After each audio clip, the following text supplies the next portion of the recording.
সেদিন ছিল জামাই ষষ্ঠী আর আমার মা ইলিশ মাছ আর মাটন রান্না করবে বলে সেই মতন বাজার করে এসে তার প্রিপারেশন করাও শুরু করে দিয়েছে। প্রত্যেকবারই জামাই ষষ্ঠীতে কিছুতেই আসতে পারি না।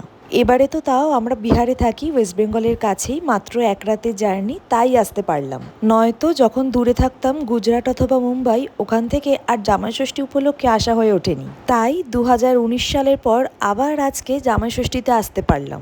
আর আজকেই আমরা চলে যাব চুচুড়া, তাই আমার কিছু কেনাকাটাও করার ছিল। তাই সুপ্রতিমকে নিয়ে সকালবেলা বেরিয়ে পড়েছি জুডিও। যেই রেডি হয়ে বেরোতে যাব অমনি মুষলধারে বৃষ্টি চালু হয়ে গিয়েছিল। সোদপুর জুডিওতে নেমে কিছুক্ষণ আবার শেডের তলায় দাঁড়িয়েও থাকতে হলো। জুডিওর কুর্তিগুলো আমার বেশ ভালো লাগে, আর এইবারে জুডিওতে গিয়ে এরকম একটা লং ওয়ান পিস পছন্দ হলো, সেটাও কিনে নিলাম। আমি বাড়ি এসে কী কী শপিং করলাম সেটা তোমাদের যখন বিহারে যাব তখন সব কটা দেখাবো। শপিং করে বাড়িও চলে এলাম। তারপর আমার মা সুপ্রতিম আর গৌতম দাকে জামাই ষষ্ঠী দিল। প্রচুর খাবার রান্না করেছিল আমার মা নিজের হাতে, কিন্তু সেই সময় এত তাড়াহুড়ো হচ্ছিল সবাইকে খেতে দেওয়ার জন্য যে একটাও ব্লগ বা ফটো তুলতে পারিনি। খেয়ে দিয়ে আমরা বেরিয়ে পড়লাম। এখন আমরা যাচ্ছি আমার শ্বশুরবাড়ি চুচুড়া।